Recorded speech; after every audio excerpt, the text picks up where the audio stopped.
Сүттей ақ телефон шылдыр ете түскен. Сол-ақ екен күпті көңілі нілдей бұзылып, не істерін білмей дағдарған. Ақ телефон тағы шырыл қақты. Жай күнде жанына жағып, құлағына жұғымды естілетін шылдыр абайсызда құйрығын есіп қалған мысықтай шар ете түсіп парғылдана қалды. Дәті шыдамаған қол көтерген бойда «Әләу, әләу» деген әйелдің жіңішке таныс дауысы анық естілді. Жігіт жағы қарысқандай үнсіз. Сол қабағы оқыс тартып, демде бұлттай түйілген. «Неге үндемейсің?» Әйел үнінен шыдамсыздық білінген. «Мәуліхан, саған не болған? Не қылып хабарласпай кеттің?» Жігіттен жауап күткен сыңаймен телефон құлағы бір сәтке тына қалды. Жас әйелдің мамықтай жұмсақ, ыстық демін телефон құлағынан ақ ет жүрекпен сезіп тұрды. Көмейіне қызылтаң түйін байланып, бойын белгісіз бір толқын шарпып өтті. «Бірдеме деші, Мәуліхан, мені қорқытпашы, не боп қалды? Қойшы енді жаным, қоя қой, қинамашы қимасым. Болды енді, өзің аманбысың?» «Аманбыз, менен бір білместік өтті», деп Мәуліхан тоқтап қалды да тез жалғады. «Біз енді кездеспейміз. Маған қайтып телефон шалмаңыз». «Неге?» Жас әйелдің сезімін жасыра алмас әдетімен таңданған дауыс тап құлағының түбінен естілді. «Мәуліхан, шалмаңыз деп сызылып тұрғаның не? Бір-бірімізді білетіндей, түсінетіндей күйге жеткен едік қой». Мәуліхан тіл қатқан жоқ. «Түсінсем бермасын, не болса да айтып өлтірсеңші, кісінің құны болса да», деп әйел булығып қалды. «Бұдан да құнға жығылғаным абырой еді», деп Мәуліхан бір-ақ кесті. Қой, мағашым, сонша таусылатындай не болған? Көңілің қалатындай ненің реті бар? Әлде әйгерім бе кедергі?» деген әйелдің көңіл аулай шыққан үні шарасыз халі жігіттің шамына тиді. «Талжан, бәрі де бітті, қош боп тұр. Енді телефон соғуың артық, мен сөйлесе алмаймын», деп телефон құлағын қоя салды. Ол орнынан асығыс қозғалып, қоңыр шифонерден сырт киімін қолына ілгенде телефон қайыра шырылдады. Бірақ ол қайырыла қойған жоқ.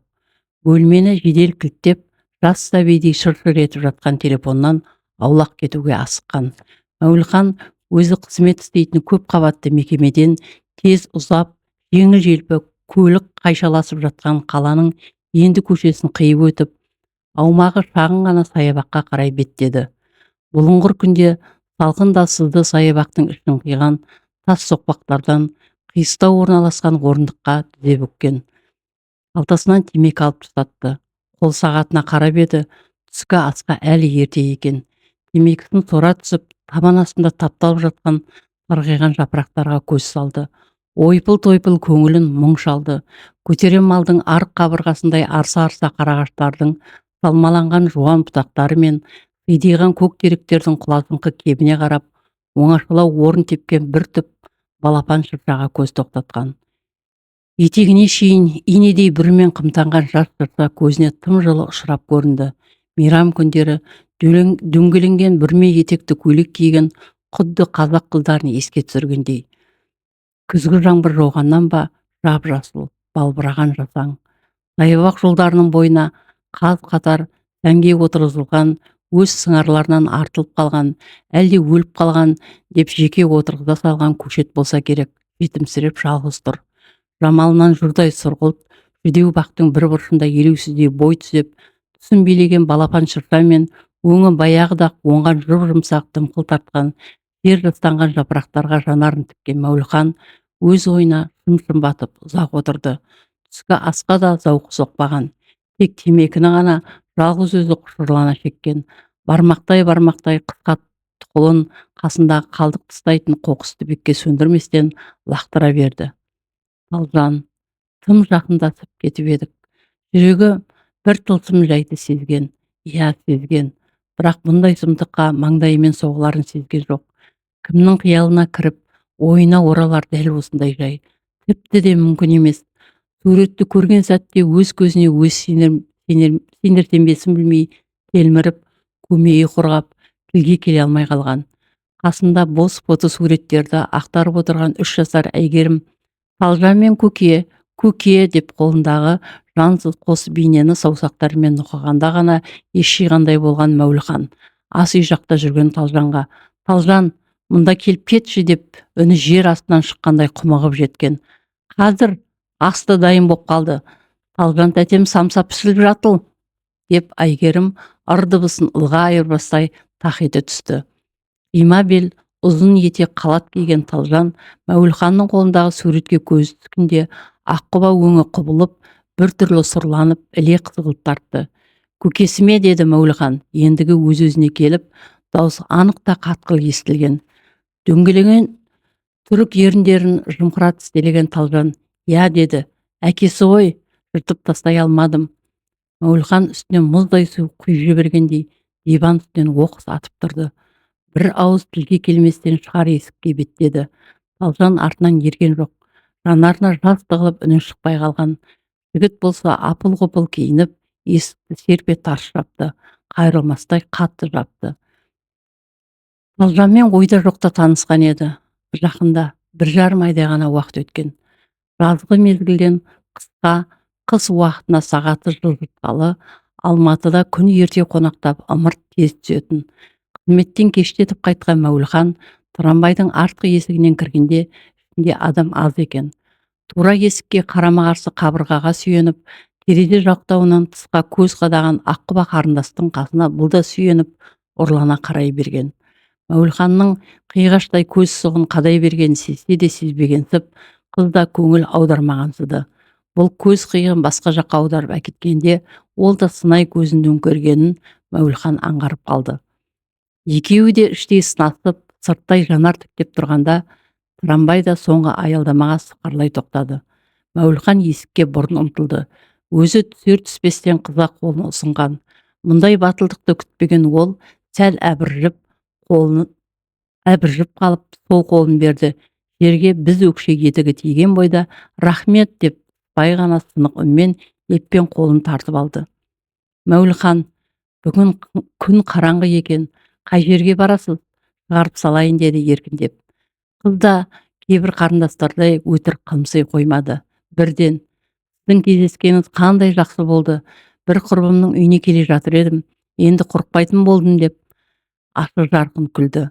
Түн баласында бұл жақта жөліктер көп, абайлаңыз, деп Мәуілхан бір жағынан қамқорсый, бір жағынан әңгімені жалғастырғысы келді. Мен осы маңайда тұрамын, көбісі сырттай таниды. Онда қорқыныш жоқ, тек өзіңіз тонап жүрмесеңіз, деп қыз солқылдай күліп жіберді. Әлбетте, бірақ сізді тонамаймын, ұрлаймын. Қалай? Осылай келе жатып, мен сізбен таныста емеспін ғой, сырымды да білмейсіз. Бейтаныс қыз тағы да күлді. Көше шамдарын жаздың күндерінде ақ жүгірмектер тас атып сындырып тастаған шеткерек жақтағы жатаған үйлерді оңаша көшеде қыз күлкісі қоңыраудай тұнық естілген. Сырын білмеген аттың сыртынан жүрме демексіз ғой.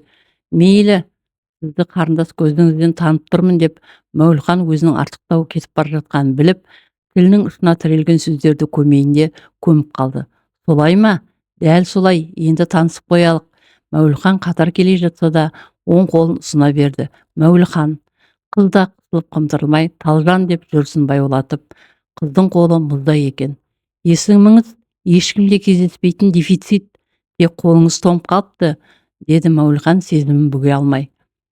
Рахмет, мазағыңыз артықтау шықты. Жоға, ол не дегенің, Талжан, өзім тұңғыш естіп тұрмын, шын сөзім. Мәуілхан қызды ренжіп қалды ма дегендей өз-өзінен еріксіз жыр болды. Мұным не? Деп қиналып та қойды. Міне, біз де келіп қалдық, сау боп тұр, деп Талжан салқын қолын ұсынды. Қыз да сыралғастық танытып сенге көшіпті. Сау бол, бірақ мен сені қалай табамын? Телефонымды тастап кет, деп Мәуілхан Талжанның тоңазған саусақтарынан айырыла алмады. Өзі де ұмытып кеткен білем. Талжан жымия күліп, саусағымды сындырдыңыз ғой, деді.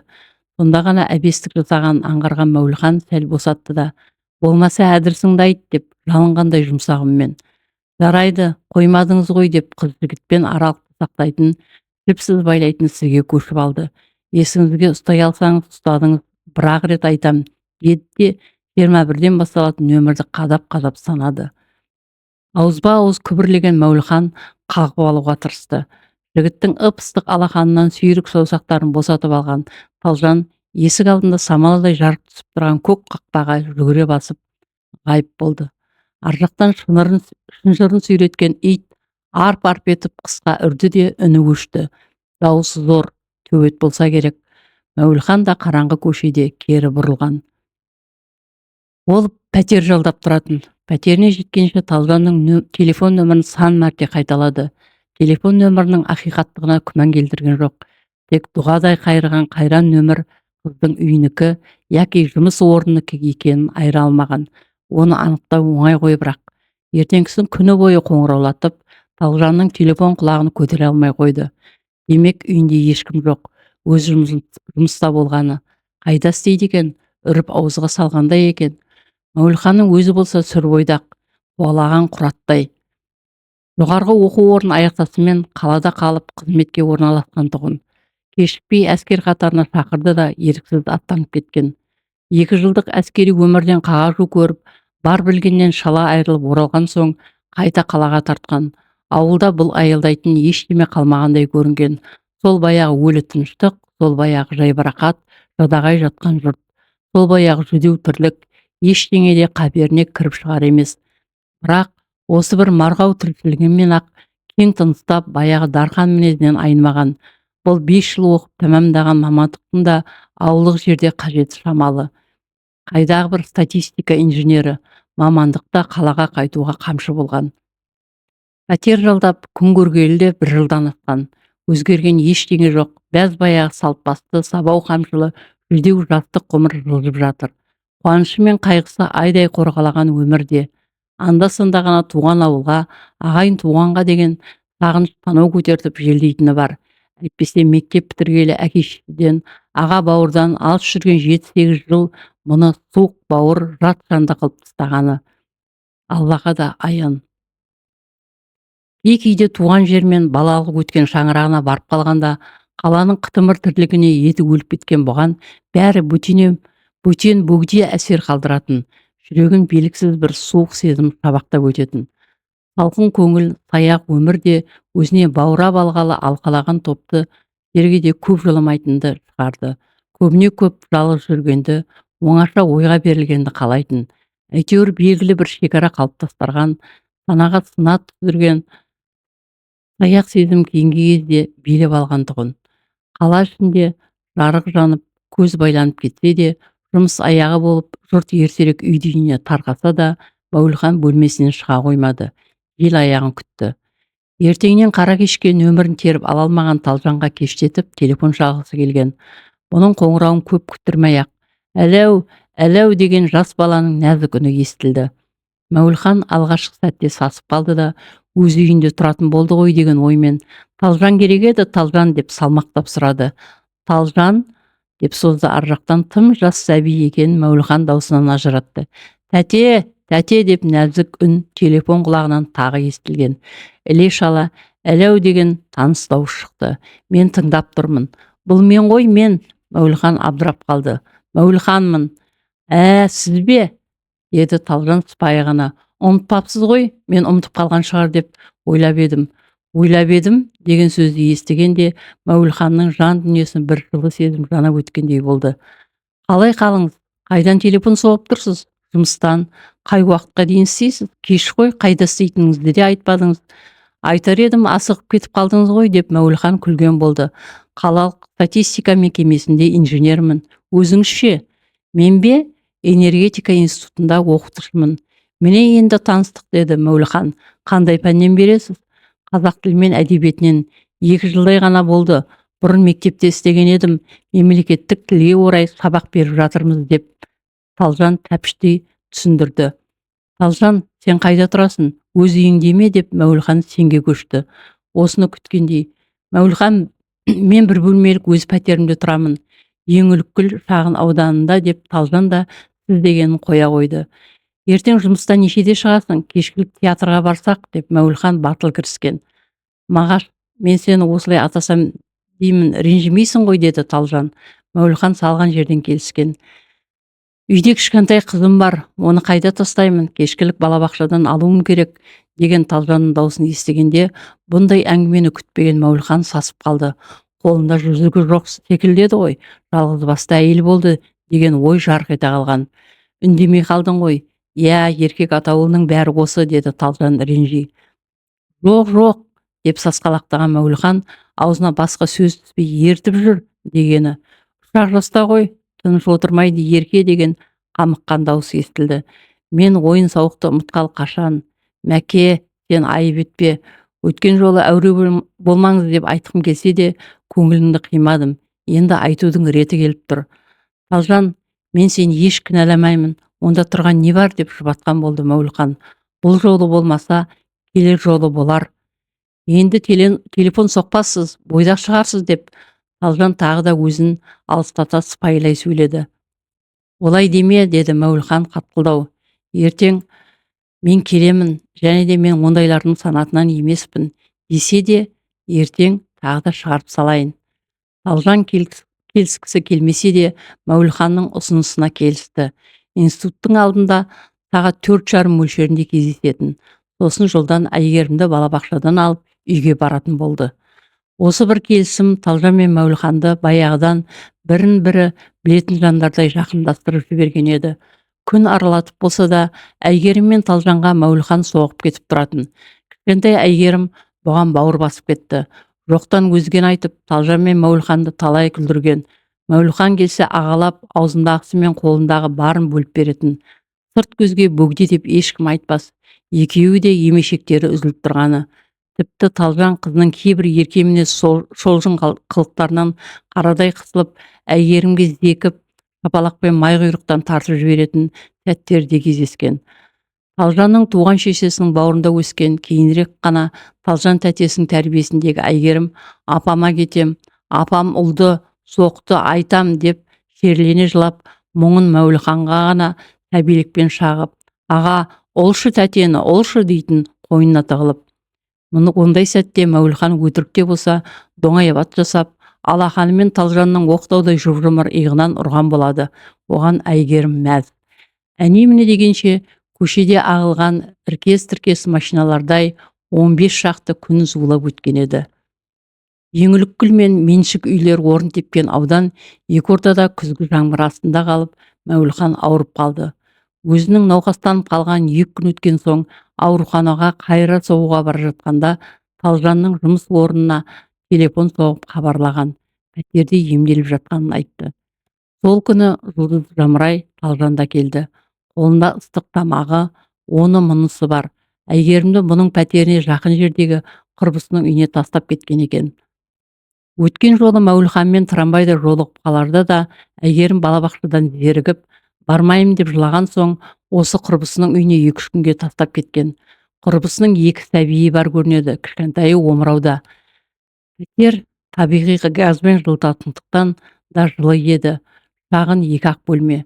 Бірі ас шетінде, екіншісі жатын бөлмесі. Осы бөлмеде жалға алған телевизор мен магнитофон, ескілеу кілемше және ескі диван орналасқан. Еденде шағын оюлы темекет. Ас үйде 2 қамыс орындықпен бұрышқа тақала қойылған стол. Үстінде азын-аулақ ыдыс-аяқ тізіліпті. Газ пештің үстінде шелекпен су құйылып, шет жағына сыртқы қарайған ақ шәугім орын тепкен. Үй іші жұпыны болса да жинақы. Талжан назар аудармауға тырысты. Келген бойдақ шәугімді жуып шай қойды да өзі алып келген тамақты ысытып алды. Күні бойы зерігіп, көңілі құлазып, сезімі пәс болып жатқан Мәуліхан Талжанның тұтқиылдан келіп қалғанына қуанып қалды. Уыс-қуыс көшенің ығы-жығы орналасқан үйлерінің арасынан мұның мыжырайған лашығын әрең тауыпты. Екеуі әрнені әңгіме қылысып, ас ішіп, әжептәуір отырып қалды.